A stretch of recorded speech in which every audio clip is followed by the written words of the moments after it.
so you'll see he goes up and he salutes the soldiers. Now, the irony is that the soldiers that he was saluting there were the soldiers dressed up in the Vietnam War uniforms. The irony there, considering Donald Trump dodged the Vietnam draft 5 times by lying and saying that he has bone spurs.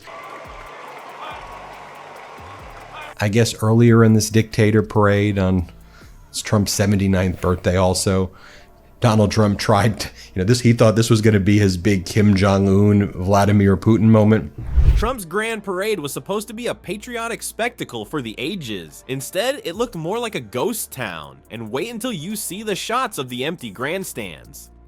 Before we move on, I'd like to ask you a small favor. If you appreciate this content, please take a second to like this video and subscribe to the channel. Over 98% of you watch the videos without subscribing. It costs you nothing, but it makes a huge difference to us. So did you click the subscribe button? Great, thank you so much. Now back to the video. Trump promised the kind of crowd that would make the Super Bowl look like a backyard barbecue. 200,000 people, he said, would gather for the parade, an event he hyped up as a once-in-a-lifetime display of patriotism and military might. He wanted flag-waving families, roaring lines of supporters, and the kind of turnout that would make every news channel desperate to latch onto the spectacle. But on the big day, well, let's just say if you were looking for a front row seat, there were plenty to spare. Drone footage from the parade shows rows and rows of empty grandstands, looking so abandoned they might have been mistaken for the scene of a zombie apocalypse. Even the streets, which were supposed to be jam-packed with red caps and cheers, had awkward gaps where you could actually see the ground. It's reported that the attendance barely scraped 10,000 people, a far cry from the 200,000 Trump bragged about. That's less than the number of people who show up to certain college football games on a bad season. Instead of a thunderous show of national pride,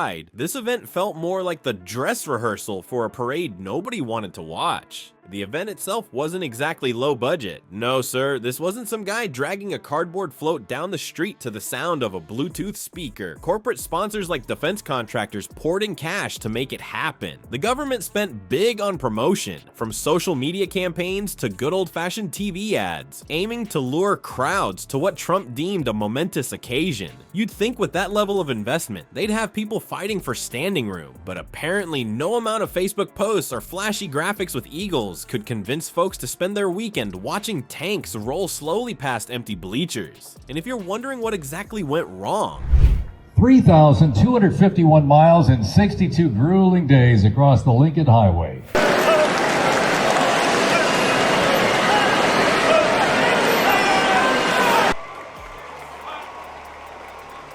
I guess earlier in this dictator parade on Trump's 79th birthday also, Donald Trump tried to, he thought this was going to be his big Kim Jong-un, Vladimir Putin moment. Well, a lot of people are. Some experts say the sheer oversaturation of Trump-themed events might have turned people off. Others argue that holding an event like this during the summer heat wasn't exactly a crowd-friendly strategy. Plus, there's the very simple explanation. People might just not be that interested in parades, especially ones with a political undertone. Either way, the fact remains, the hype didn't translate into turnout. But here's where it gets really juicy. Trump himself was reportedly furious. Like one of those kids at a birthday party where no one shows up. He didn't take the lack of attendance lightly. According to a staffer who spoke under the condition of anonymity, Trump spent half the day looking inconsolable as he stared out of his motorcade. Some witnesses even claimed he looked like he might cry, though to be fair, that could have just been the sweat running down his face from the heat. We continue on with more USA World War I rolling stock. Told you you would absolutely enjoy that. Here you have Secretary of State Marco Rubio. Were the soldiers dressed up in the Vietnam War uniforms? The irony there, considering Donald Trump dodged the Vietnam draft 5 times by lying and saying that he has bone spurs. Likes the cavalry's transition from... Now, California Governor Gavin Newsom just totally mocking. Others called it the PR equivalent of accidentally singing the wrong country's anthem at the Olympics. Veterans and military supporters were particularly vocal, slamming the post as tone-deaf and careless. Several retired service members took to Twitter, calling it an embarrassing moment for the Department of Defense, which should probably understand the difference between the American flag and, know, that of a foreign power. But why is this such a big deal beyond just being meme-worthy? It's all about context. This happened during a Trump-pushed event meant to showcase America's might, its patriotism, and its winning. A Russian flag in the middle of all of this. The timing couldn't have been worse if they tried. It gave critics ammunition to drag the administration all over again, drawing attention to the ongoing controversies about Trump's coziness with Russia. Even people who don't normally pay much attention to politics or military-related social media found it impossible to ignore. What made this even wilder is the backdrop of meticulous planning that went into the day. While the Department of Defense coordinated posts meant to project strength and military pride, this colossal mistake completely overshadowed everything they were trying to say.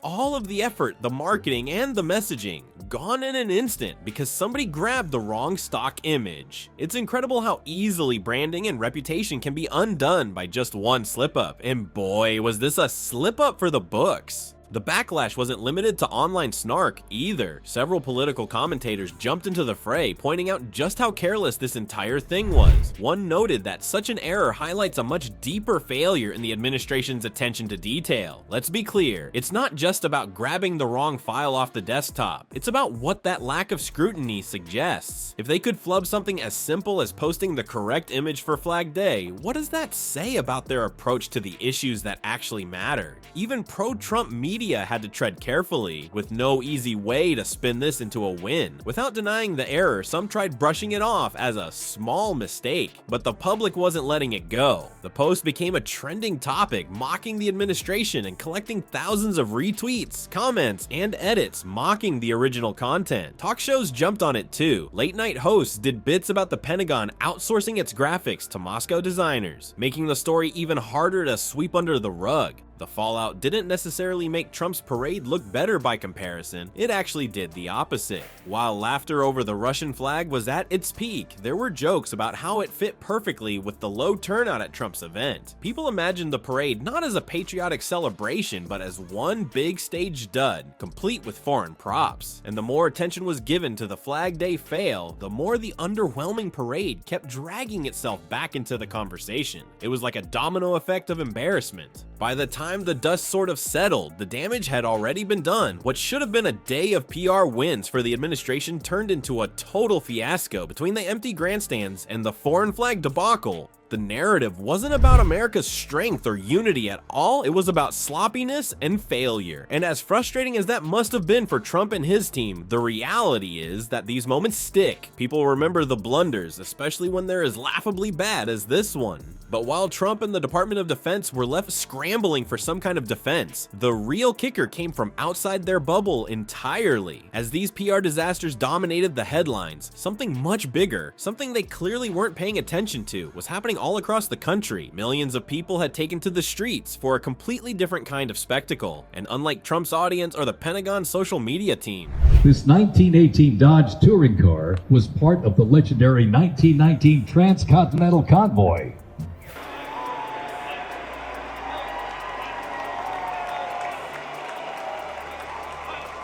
The band performs Hit the Leather and Ride, a march composed by Captain Robert Meredith Wilson. This crowd knew exactly what they were showing up for and what kind of message they wanted to send. As Trump's parade stumbled with a painfully low turnout, there was another spectacle capturing the nation's attention. But this one wasn't in support of him. Across the country, millions poured into the streets for the No Kings movement, a massive wave of protests born as a direct counter to Trump's military spectacle. It wasn't tanks or staged marches that brought them out. It was the belief in opposing authoritarianism and protecting democratic values. While Trump's sparsely attended parade was battling bad optics, the No Kings protests were giving the phrase "power to the people" a new visual meaning. And here's the kicker: while Trump's parade barely managed to drag in an estimated 10,000 attendees, the No Kings movement saw numbers that completely dwarfed it. Conservative reports estimated around 5 million people participated in these protests nationwide. Some sources even put the turnout closer to 10 or 12 million, making it one of the largest coordinated demonstrations in recent memory. Now, even if you go with the lower figure, it's hard to ignore the difference. Trump's event looked like a high school football game on a snow day compared to the sea of protesters flooding cities everywhere from Los Angeles to Chicago to San Francisco. The visuals from these protests couldn't have been more different from Trump's sad spectacle of empty bleachers. Instead of drone shots of deserted sidewalks, the No Kings movement gave us footage of jam-packed streets bursting with energy. In Los Angeles, thousands marched through downtown holding signs that read "Democracy, not authoritarianism" and "No Kings here." Similar scenes played out in Chicago, where crowds gathered near Grant Park chanting about freedom and blowing whistles every time someone mentioned Trump's parade. One of the most striking scenes came from San Francisco, where tens of thousands of people formed a human banner on Ocean Beach. From the sky, it spelled out messages of solidarity, unity, and rejection of authoritarian ideals, an image as powerful as it was organized. You couldn't look at it without feeling like the country's heartbeat was pounding through those crowds. The key difference went way beyond the numbers, though. Trump's parade was one-dimensional, a straightforward display centering on military force, while the No Kings protests united people across political lines. And remember, no pavement, no GPS, and no power steering. Just grit, determination, and the drive to push Army mobility. And so you'll see he goes up and he salutes the soldiers. Now, the irony is that the soldiers that he was saluting there, Serve. It remains an enduring symbol of the 1st Cavalry Division's legacy and commitment to duty. Kristi Noem, also incredibly bored, play this clip.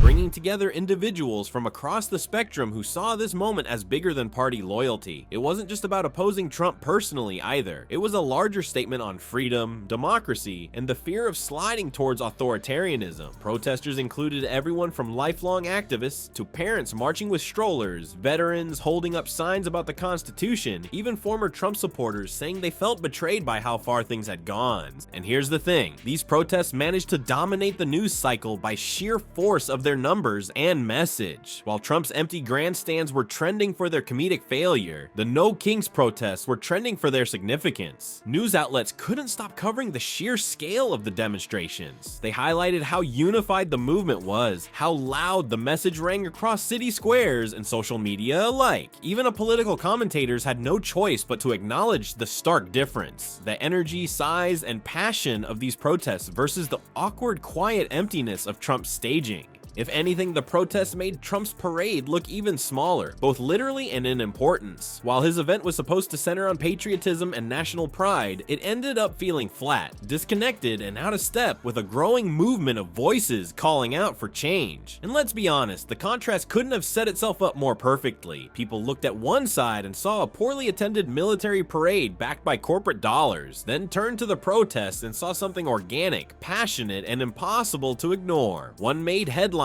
for its failure, the other made headlines for its meaning. But how did the No Kings movement come together so successfully? A lot of credit goes not to centralized leadership, but to grassroots networks. Local organizers tapped into existing frustrations, creating a ripple effect that amplified the message nationwide. Flyers, social media posts, and word of mouth were enough to bring out massive crowds. Even Trump's base was left scratching their heads over how quickly it snowballed. Organizing something this big wasn't exactly in their wheelhouse, as evidenced by that whole empty seats issue.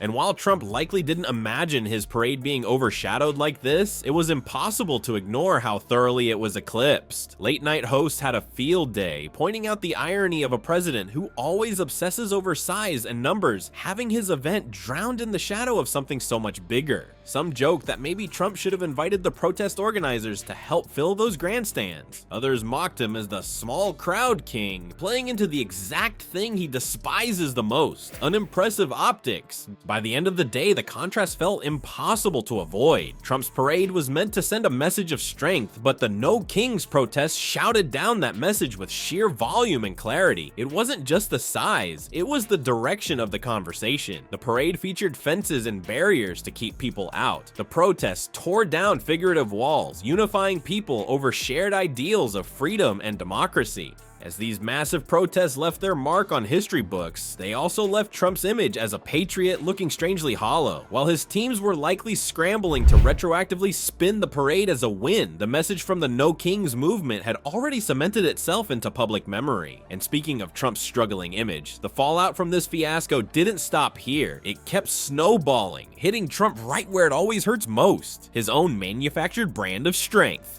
Trump's grand military parade wasn't just a flop, it was a big, empty reminder of how far his star has fallen. What was supposed to scream strength and unity instead quietly whispered division and disappointment. Rows of empty seats and a lost crowd made for an embarrassing spectacle that undercut his calls for patriotism. Meanwhile, millions marching in the No Kings movement sent a louder, clearer message about who the people were really showing up for. So, what does it say about a leader when no one shows up? Let us know in the comments and stay tuned. Things only get crazier.